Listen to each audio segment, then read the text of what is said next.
parce qu'il a fallu le réparer, ce musée. Il était un peu abîmé, un coup de pinceau, boucher les failles, et il a fait peau d'œuf. Est-ce qu'il s'est agrandi pour le coup? Il a fallu aussi l'agrandir. C'est un musée qui existe depuis le 19e siècle, dans un cloître, dans une petite église. Donc très beau, magnifique, mais c'est vrai que ça devenait un petit peu poussiéreux. Ils ont fait une extension complètement moderne en reprenant la voûte de l'église. Donc c'est très très élégant. On y accède par un souterrain. Les deux parties, l'ancienne et la nouvelle, communiquent par un souterrain. Et le musée de Colmar est important parce qu'il a une immense collection, 45 000 œuvres d'art renferme ce musée. Alors, sont accrochées 3 900 œuvres à peu près, mais ça tourne de temps en temps. Dans les 3 900, ils en font tourner pour que le public puisse voir des choses différentes. Et puis c'est surtout, il a une très très importante, c'est inattendu d'ailleurs, collection d'art moderne, d'art du 20e, mais avec les plus grands peintres, les plus grands noms sont là-bas. Et pour accrocher ces modernes-là, ils étaient obligés d'enlever les anciennes collections parce qu'ils ont beaucoup d'art religieux aussi. Donc du coup, ils ne pouvaient pas tout montrer et c'était un petit peu dommage. Donc il y avait la place de le faire. Ils se sont servis aussi des termes municipaux. Bref, l'architecture est super belle, mais ils ont gardé cette âme qu'il a toujours eue avec ce cloître absolument magnifique. Donc il a réouvert au public, et il a fait peau neuve et regardez, c'est à Colmar.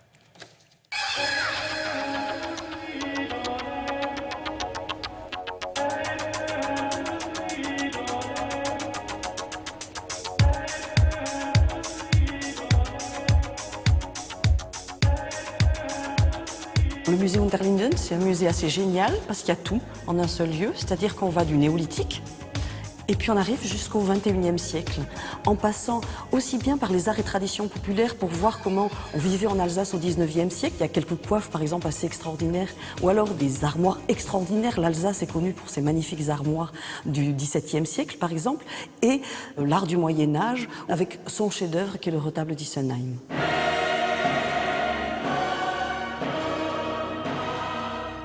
Comme son nom l'indique, le retable d'Issenheim vient d'Issenheim, qui est un petit village à 20 km au sud de Colmar. Il était dans l'église de ce lieu, qui était une église d'hôpital et qui soignait le feu de Saint-Antoine. Et on pensait que Saint-Antoine pouvait guérir les malades. Et donc on venait devant ce retable pour essayer de guérir. Et pour le protéger, on l'a fait venir ici à la Révolution française. On pense qu'il a été réalisé entre 1512 et 1516, et on a un indice pour dire cela. Ce sont les armoiries du commanditaire qui avait vécu au début du XVIe siècle.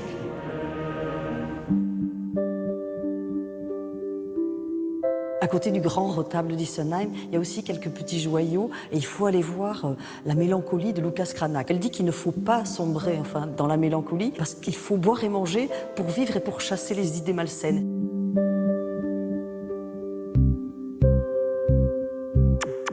Un musée qui n'achète pas est un musée qui peut s'endormir tout doucement. Donc c'est important de pouvoir acheter à la fois des œuvres importantes pour l'histoire locale, parce que ça fait partie aussi de notre mission. On est là pour parler de cette région qu'est l'Alsace, mais aussi des œuvres, par exemple pour la modernité de ces grands artistes du XXe siècle.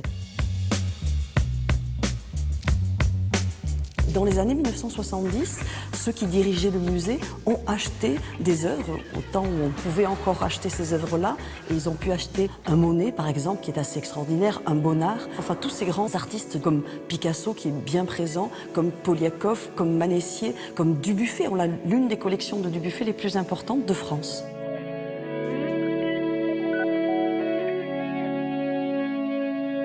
On a tout changé sans vraiment changer. Je crois qu'on a gardé ce caractère chaleureux du musée. Et puis on a des salles qui sont un peu plus sombres, d'autres qui sont au contraire très lumineuses. Il y a des rythmes différents et il a fallu 3 ans de travaux pour arriver à ce résultat-là. Les architectes ont réussi à garder une ligne et toute l'équipe de la conservation a voulu garder cet aspect chaleureux et vivant de ce musée. J'espère que les visiteurs s'y retrouveront aussi.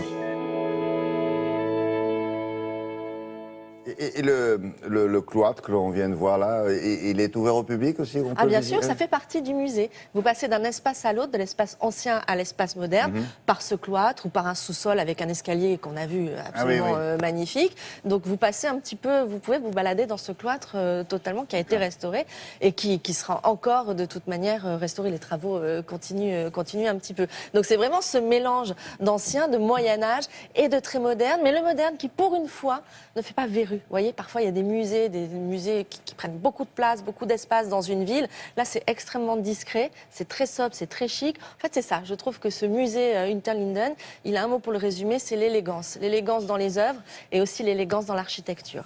Merci beaucoup. À tout à l'heure. On fera un point sur la circulation et puis la météo pour ce week-end avec